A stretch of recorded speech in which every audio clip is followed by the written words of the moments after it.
What's up guys? Kumusta kayo? It's me again, Joseph Kate. So for today's video guys, let's talk about BDO Network Bank Regular Savings Account. Pag-uusapan natin guys yung initial deposit at saka yung maintaining balance ng BDO Network Bank Regular Savings Account. Pero bago yun, nais muna kitang imitahan na mag-subscribe sa YouTube channel ko kung bago ka pa lang kasi marami pa po akong i-share ng mga tutorials, knowledge, and experience of mine in the future. Kaya naman huwag niyong kalimutan mag-subscribe para updated kayo lagi sa mga vlogs na i-upload ko. Yun lang po at sobrang maraming salamat po. So as you can see guys, ito, BDO Network Bank Fixed Income Underwriting Regular Savings Passbook. So itong regular savings na to guys comes with passbook. And of course, pwede kayong mag-request ng BDO ATM card. Fixed Income Underwriting Regular Savings Account Passbook. Ang regular savings passbook ay may fixed interest rate at pwedeng i-monitor ang ipon gamit ang passbook. For added convenience, may option din kung gustong may BDO Network Bank EMV debit card para madaling i-access ang account sa kahit saang ATM o pwedeng i-request na passbook lang ang kailangan. So, meaning guys, ibig sabihin, for added convenience, may option din ng gustong BDO Network Bank EMV debit card. So, pwede kayong mag-request. Optional yung pag-request ng BDO Network Bank EMV debit card. So, ano nga ba yung debit card na sinasabi guys? Ito yung kung saan nakalink sa savings account ninyo. Kapag nag-withdraw kayo sa ibang machine, like for example, gamit yung land bank machine. Kapag nag-withdraw kayo, mababawasan of course yung bank account or yung savings account ninyo sa regular savings account ninyo sa BDO Network Bank.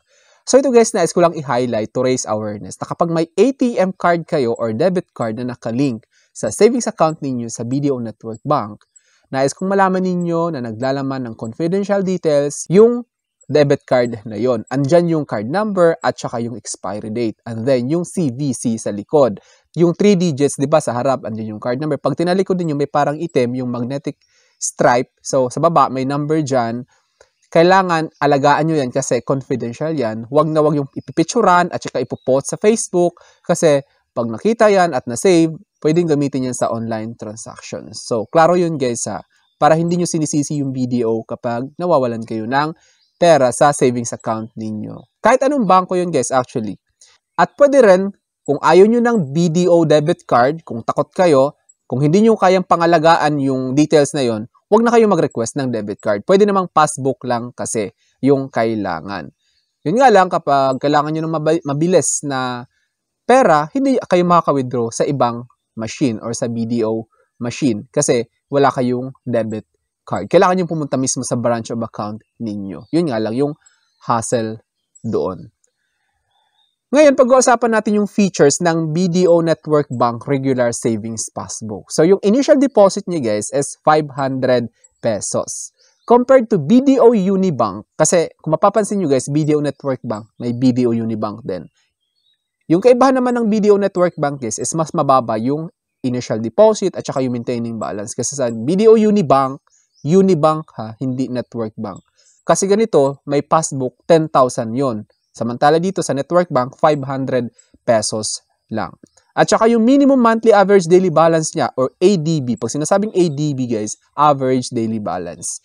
Yung requirement niya is 500 pesos lang. Compared to BDO Unibank Passbook, 5,000 yun. Kaya naman, sobrang laking difference talaga. Affordable yung maintaining balance at saka initial deposit sa BDO Network Bank. Then yung minimum balance to earn interest is 1,000 lang. Sa BDO Unibank naman is 10,000 to, o di ba? Yung interest rate niya per annum is the same lang, 0.0625%. Yun yung tutubuin ng perang nakadeposit sa BDO Network Bank savings account ninyo.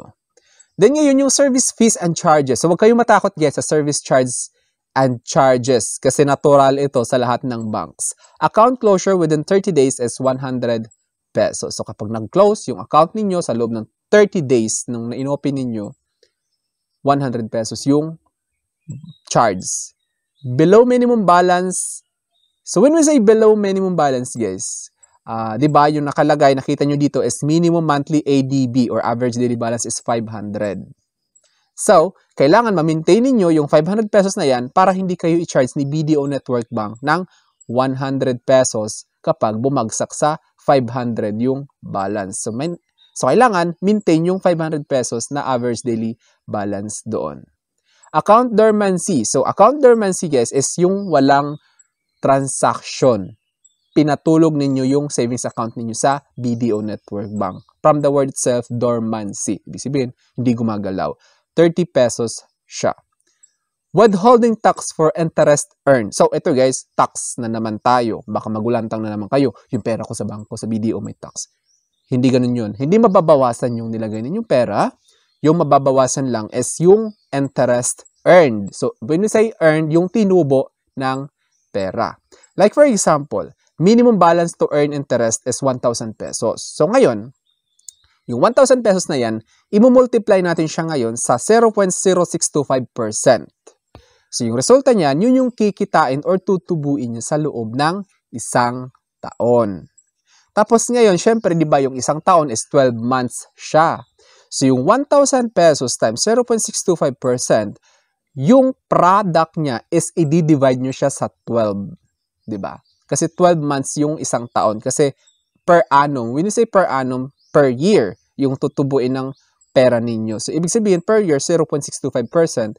Yung result ng 1,000 times 0.0625, i-divide nyo siya sa 12. So, yung result nun, yung quotient, yun yung tutubuin ng 1,000 pesos mo sa loob ng isang taon. So, syempre, kasi maliit lang naman, 1,000 pesos lang, maliban lang, may 1 million kayo dun. So, kahit papano, mas malaki yung tutubuin ng pera ninyo sa savings account sa BDO Network Bank.